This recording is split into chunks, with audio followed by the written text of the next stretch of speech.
Welcome to the Investor Fuel Real Estate Investing Show, where I interview the nation's top real estate entrepreneurs, industry leaders, and other amazing entrepreneurs to help educate and inspire you to take your business and your life to the next level. My goal is to add tremendous value to you during every single episode of this show. If you get value, I'd love it if you subscribe on your favorite podcast player, subscribe on YouTube, and my very favorite, please share this with your community so we can impact even more entrepreneurs. Let's start today's show. Hey, everybody. Welcome back to the show. I'm excited today. We're talking with George Knowlton, who's a member of Investor Fuel. We're going to be talking about kind of business innovation, like where we're going. Obviously, AI plays a heavy hand in that. And quite frankly, if you're not making steps to innovate more, use more technology in your business, you're going to get left behind. And so we're going to be talking about where we're at today and maybe a little bit about where we're going. So, George, welcome to the show. Thank you, Mike. I appreciate it. I'm excited to be here. Yeah, you and I were supposed to start a podcast 45 minutes ago, and we've been talking about all the cool stuff you're working on. So I'm like, we could talk all day. So we gotta get a podcast in here. But hey, before we get started, you obviously have a rich background, but includes a lot of real estate as well. So maybe just share a brief version of your background that got you up to this point. I'll be happy to do that, Mike. Thank you for inviting me to do that. I started out, my first foray, quote, into real estate was industrial arts. And, I think I was in sixth grade, 10 years old, and had to design my first house before I could do any woodwork projects. I think that's where I really got into housing and real estate. Of course, my dad was a real estate broker at that time. So I was definitely immersed in real estate. And little later, I got into restaurants and that. And again, that was real estate. I wanted to spend some time with my dad. And I was trying to sell a restaurant that had no processes. So he built in some processes. And of course, I had to take over for him when the buyers came. And the buyers bought the restaurant, but only if I went to work for them. So I went to work at a very young age, learning to franchise restaurants and from some bankers from Chicago. And that kind of got me into franchising and into systems. And I took that into construction and real estate as a general contractor. And then now as a tech entrepreneur, I brought those franchise skills to a system that will basically franchise any business. You don't need a whole bunch of people. It just is one system that will help you run your business. That's awesome. So let's talk about like what's going on right now. Maybe kind of just start at a high level about the importance of innovating.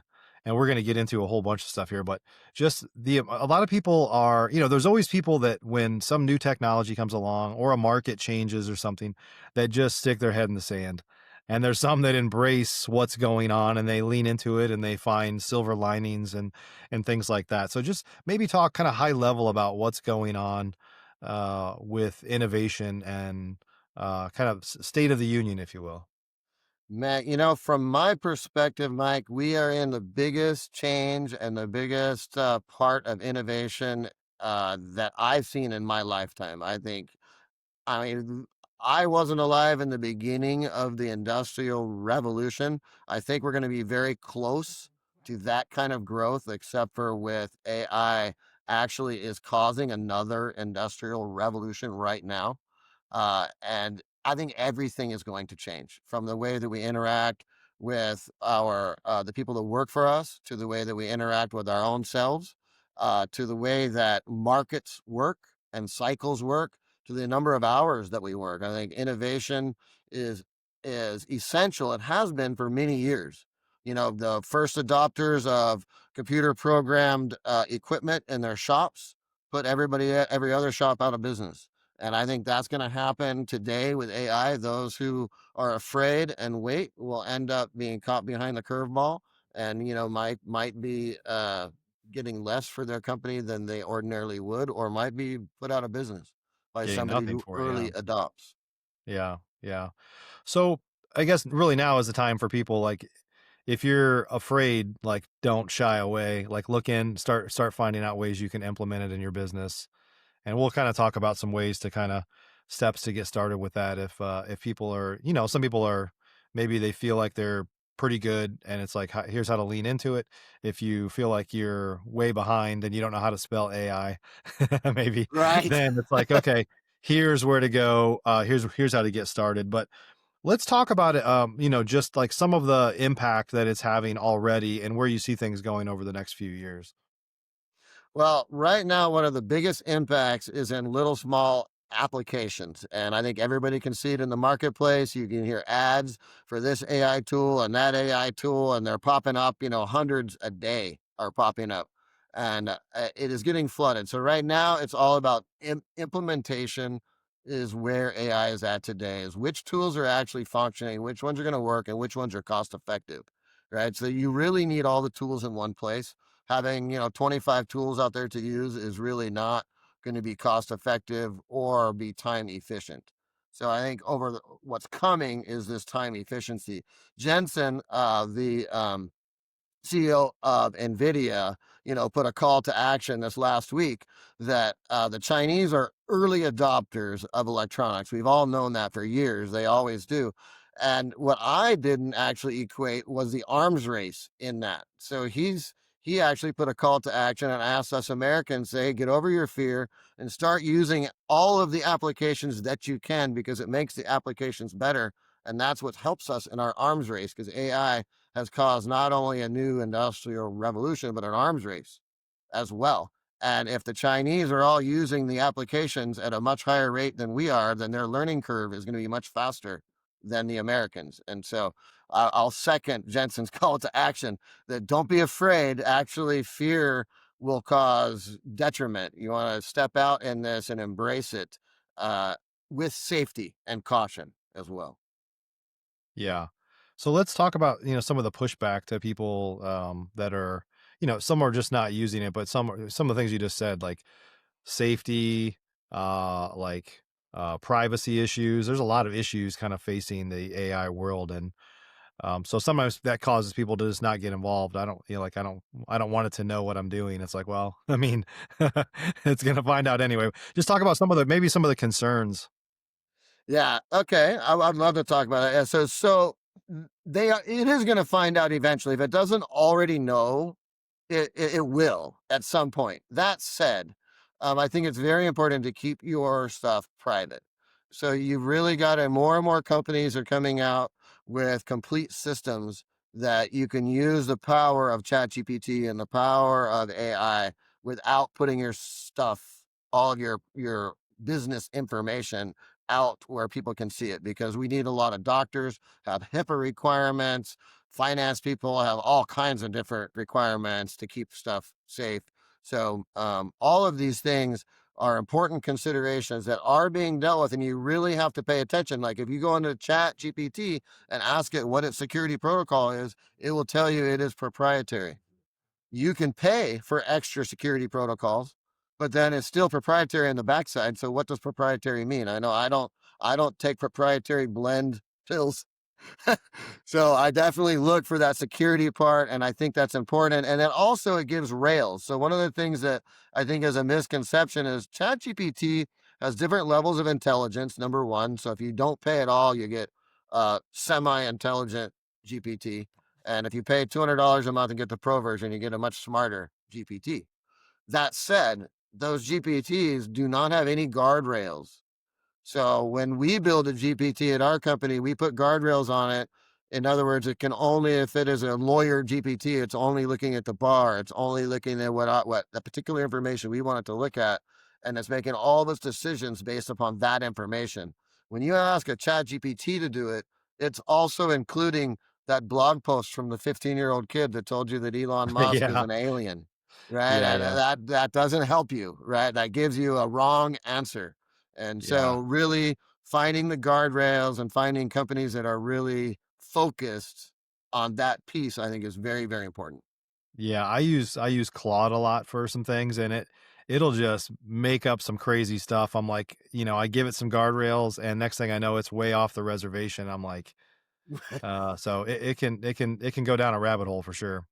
That is absolutely true. And these are things that we don't want in repetition, right? When I'm doing my business and I'm writing emails, I'm doing that, that is very annoying. I can't be having that happen. Or if I'm doing research on a construction project or on a real estate project, which is one of the ways that I use AI a lot, um, it has to be accurate. I can't be having it make up false comparisons. It Right. needs to tell me the correct information. Yeah. So let's talk a little bit about what are some of just in the real estate world, like what are the top, handful of things that you see that will be impacted by AI and other, I guess innovation, other tech innovations. Yeah, I think everybody's saying that marketing is being impacted greatly by AI, because now, like, a real estate agent can take a listing they have, a one-page listing, and they can drop it into, say, Sora, or drop it into another tool, and they can create 15 different social media posts for it. So that advertising expense is going away. Right, and also AI can answer emails for you, take all of your incoming phone calls and that, so it's really gonna reduce the amount of administration, probably Yeah. about 80% of the administration of just about any business, including real estate is very heavy laden in phone calls, information, Yeah. contract writing, all of this stuff. These are all things that AI does very well, and it Hmm. does it repetitiously, and it does it without error if it's put with the correct guardrails.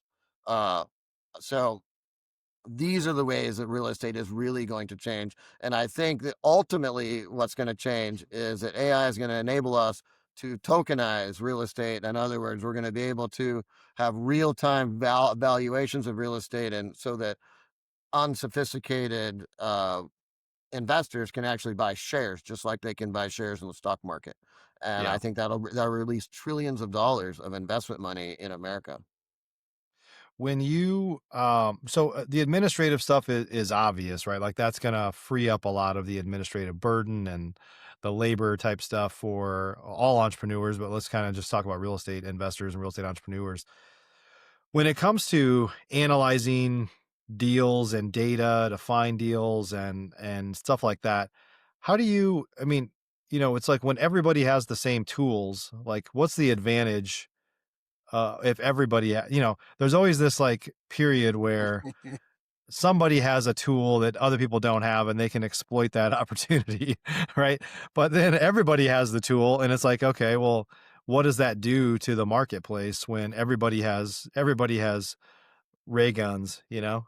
Right, right. So that is a really, really good question. I'm glad you asked that question, Mike, because right now there's a million different people out there that think that they can vibe code and build a little micro SaaS, and it's going to be really effective. And I can tell you right now that your micro SaaS, your agent, is only as good as the brain that built it. Right. And so it's really going to differentiate. And that's where it's going to be. A lot of people are going to spend money on GPTs that do not work, that don't actually function at a level that they need to function at, right? And it comes down to having the soft skills. So, our GPTs are built by experts in their industry. And that's the only thing I'm going to accept for our agents, because they need to perform. Like, for instance, my construction agent that I use as an example, I had to do a takeoff on my plans on HVAC. Now, I am not an HVAC guy, but this is the way that it can be used. Okay. So I kind of know generally, and I could guesstimate, right? But I'd be guesstimating. But I was able to have my AI actually go through, tell me exactly how many lineal feet of pipe, figure out all the pricing from 4 different distributors in my town, and then go to all of the guys who provide this service and tell me what their average bill was to their clients, and therefore give me a range of exactly where my HVAC should be. And it did that all in about 30 seconds. Hmm. That's Right. like That's the you're saying to make power a of having a to very make a to powerful make a quote. GPT. Excuse me? You're saying to make a quote like on a system replacement or something? Yeah, it gave me an exact range of where the quote should be, like Yeah. based upon if I got an unsophisticated contractor, a sophisticated contractor, or or a large, what I call a large contractor, right? So Mhm. again, to answer your point, it depends on who's building your GPT, right? Because you've got to have all of the right things. So everybody's not going to have the same tool. Everybody's going to have an AI employee, but the performance of the employee is going to be based upon the brain that was put in it. And Yeah. so we're never going to take the human out of the loop ever. And it's always going to be about the command that you give to the AI employee. Because depending on the command, depends on, and you notice I said command and not prompt, because a lot of people treat Chat GPT as if it's your friend, right? And hello, please, and thank you, and all this stuff. But okay, right? But understand that the Chat GPT was built upon human nature, right? So the brain that built the ChatGPT architecture built it on human nature. And human nature, we take commands much better than we take requests. So if you request ChatGPT something, it has almost no guardrails. If you command it to do something in particular, it will do exactly what you ask it to do. So then it comes down to how good is your command, right? So there's two answers to your question, Mike. Not one, not everybody will have the same tool. It's going to come down to which developer you choose, which company you choose to build your agents. AI employees is what we call them. And number two, what is your skill level in giving the commands? And this is why just not anybody can command your agents or your AI employees. You've got to, it's all about what goes in is what comes out. Yep. So, George, let's talk a little bit about like disruption. I know this is something that you think a lot about, and you talk a lot about is disruption of the workforce, displacement of the workforce. Like, how do we not just create? I mean, the truth is I'm using. Uh, I feel like I'm still in its infancy, but I'm using it probably more than the average person by far. And I see the benefit. I mean, it's not like it hasn't replaced anybody on my team, but there's things that we're doing now that we just couldn't have done before without building a bigger team, if you will. And there's clearly some people that will use this as a tool to minimize their workforce or the labor force or whatever, but it's going to happen, right? So what does Mhm. that look like? And how, as an entrepreneur, how do you balance like putting the world out of work and taking over the world? Like, how do you balance those things? Well, for me, I named my company after my philosophy on this. I named it Smile Company for a reason. It is an acronym because I believe that every transaction we do in life should be safe, should be moral, it should be inclusive, it should be linguistic, and it should be experiential for all stakeholders, right? Which means that if I'm employing AI in this particular instance in AI, if I'm employing that in my company and I can save 25% of the time of my secretary, say 50%. Let's say I save 50%. I want to take 25% of that and add to my top line. And I want to give 25% of that in conscious investment. I want to give that back to my secretary, right? There's two reasons. Number one, it's the right thing to do, right? Because the middle class has been crushed over the last, since I've been alive, the middle class has been crushed. AI is the opportunity to rise the middle class, give them the American dream back. They can work less hours, get the same work done. That's great, right? So now we can actually talk about employee retention because now our employees, if I'm employing AI, I can have my secretaries work 30 hours a week and pay them for 40. It's no skin off my nose. Oh, and I'm probably still going to add to my top line. So, kind of in a nutshell, what I tell people is if you employ AI properly and innovate your entire company with it, you're going to save about 80% of the admin and you're going to add about 30% onto your top line, which is about 100% improvement in your NOI. So if you can do that in your business, then you can have your employees work less. You can give the American dream back to people. Not everybody wants to be rich, right? Having a lot of money is actually a high velocity of money. Not everybody wants a high velocity of money. Some people just want the American dream. They want to go to work for 30 or 40 hours a week only, and they want to make enough money to go buy groceries and go to the amusement park and spend time with their family. They don't care about anything else. Hmm. So, that's what AI can give us in Yeah. in back in the human sense. Yep. Yep. So the people that you do have might be able to do the work of one and a half or two people by them utilizing AI, and really help you kind of grow. So it's just about a more efficient workforce, right? Yeah, and a more joyful workforce. I mean, think about the stress of writing an email to a customer who is upset at your company. And the secretary today, she has to write the email herself. And then she's going to be maybe thinking about the rest of the day. Did I write the right words? Did I not write the right words? But when we have a GPT that is trained in psychology and she can take her email and say, well, this is what I think I should write, boom. And then she puts it into her secretary, her AI secretary, and they rewrite it in such a way that it is going to be amicable to the person that wrote the email to them. Now that pressure's gone. Now we've released a little bit of stress from our employees' workday, which adds joy to the workplace, which actually increases productivity as well. So where this goes, we don't really know how much increased productivity we can get until more and more companies start employing it and do it wrong and do it right. Because Right. that's really where we're at, is in this experimental stage. Yeah. George, what would you say to the young people coming up right now? Because there's entire industries that are going to be disrupted. Probably most industries, quite frankly, will be disrupted on some level. But there's a lot of roles that there's some things that are going to be that AI is not going to harm as much as others, and there's some that it will, right? So Uh-huh. maybe talk about that a little bit, just like people coming up where they should be looking to go into and things to avoid that AI does easily, maybe. Okay, well, I think that I may have a little bit of a contrarian view of this, because I think that we still need to stick with the STEM curriculums, even though we have AI, and AI can do that maybe better and faster than a human. And the reason I say that is this, is that the only way that you knew Claude was being wrong was because you had an education and you could tell that it was the wrong answer. So Hmm. I think my warning to the young crowd is, do not think that just because you can YouTube the answer and you can chat GPT the answer, that you don't need an education. I think it's actually exactly the opposite. I think that a vast majority of people are going to get lazy, because that's what humans do. We get lazy.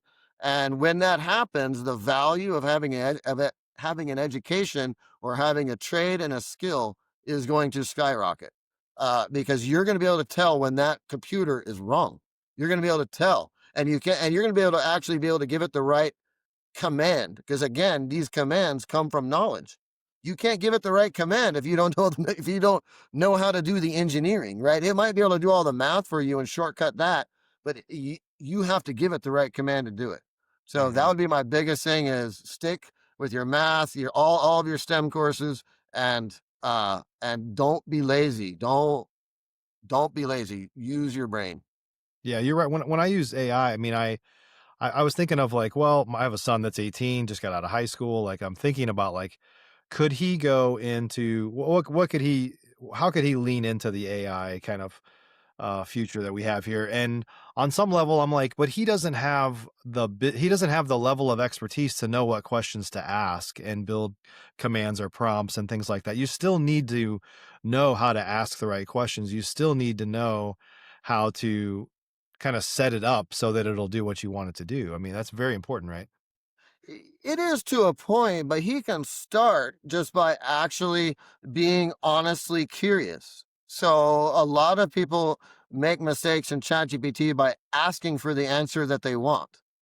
Like saying, I love skateboarding and I think I could be a great professional skateboarder. What do you think?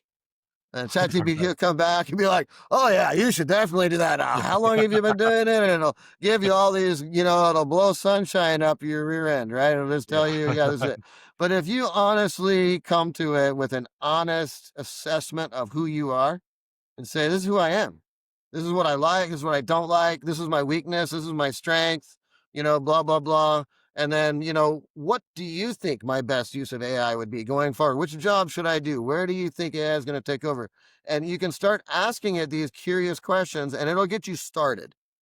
And then you really, I think you need to go to wisdom. You need to go to people like yourself and myself that have been around this world for, few decades, and been around the business, and say, okay, what do you see coming? What are you thinking might happen? Because within one of those conversations is a golden nugget. I guarantee you. For Some sure. somebody who's been around for a while has the next answer. Yeah. Yeah. And George, for those folks that we talked about at the beginning that um maybe a little late to the game at this point. The game truthfully is still just getting started, so it's okay. But Right. for those that want to start easing in, maybe let's kind of give a little guidance to two people, like they're dabbling in it and they need a little more guidance, or they haven't even started and they need a little more, maybe they need a lot of guidance, but just talk about those two kind of avatars. Okay, all right.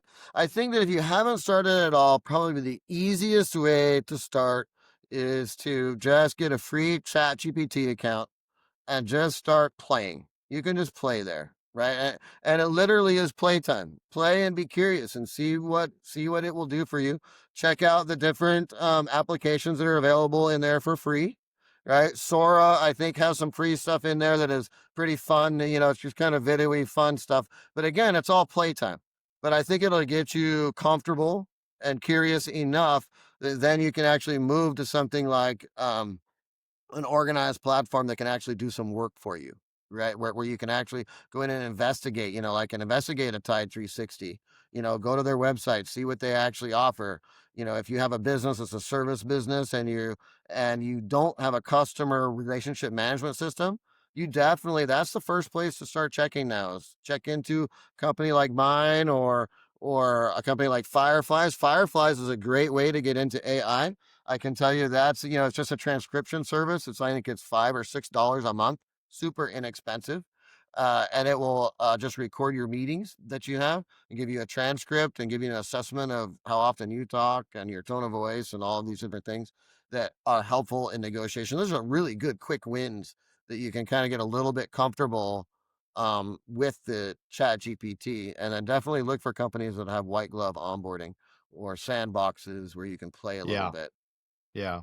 That's great. I know, we try not to like make the podcast a pitch fest or plug too many things. And we always kind of honor people by telling them where to go. But for those of you that are listening right now, if, George is doing some really cool things where they build a whole boardroom of agents for your business, different administrative agents, folks that can help with marketing, like lots of other things, and they can plug it into your systems and your tools to basically kind of plug in AI agents. It's really cool. So you should definitely go learn more about that. George, if Thank folks you want for to learn that more plug, about Mike. I appreciate that. if That they was want to very learn more nice. about you or the things you're working on, where can they go? They can go to they can find me on Instagram, George.Knowlton. I'm there on Instagram. I'm on Facebook. They can find me at Tide360.ai. They can find me at nowitsdone.com. And of course, they can always DM me if they're part of Investor Fuel. Please just direct message me. I'm open. I'm an open book. I want to add value everywhere where I can. In fact, anybody watching this podcast, you can direct message me on Instagram. I'd be happy to chat with you about where you are and what tools are available in the marketplace that might be able to help you. Because mine isn't the only one. I mean, I think it's the best, but it's not the only one. And there's other niche ones that are very good for different industries that I'm happy to help people find. Yeah, that's fantastic. So, George, thanks for sharing some knowledge. This is the tip of the iceberg. You're gonna have to come back sometime in the future, buddy. Very cool. Thanks, Mike. I appreciate your Yeah, time. yeah. Looking forward to seeing you at Investor Fuel in a week and a half. So, Yeah, we're coming everybody, up.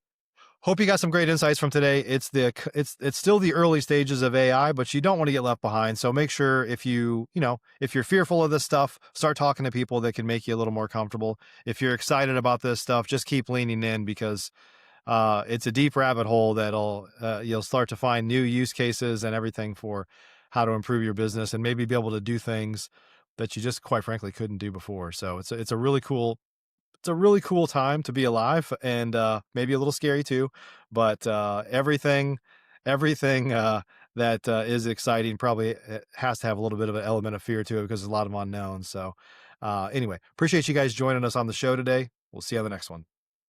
A whole new frontier. It's great. Thanks for joining us for today's show. You can learn more about the amazing benefits of the Investor Fuel Mastermind community, including surrounding yourself with hundreds of other rock stars, 100% financing on your deals, and members-only discounts from vendors you're likely already using that, as a member of Investor Fuel, will save you more than the cost of your membership. Visit investorfuel.com to learn more. You can also check out the show's notes for access to free resources, how to get access to world-class lead generation, and even how to work with me directly one-on-one. Don't forget to subscribe so you never miss another episode. See you on the next show.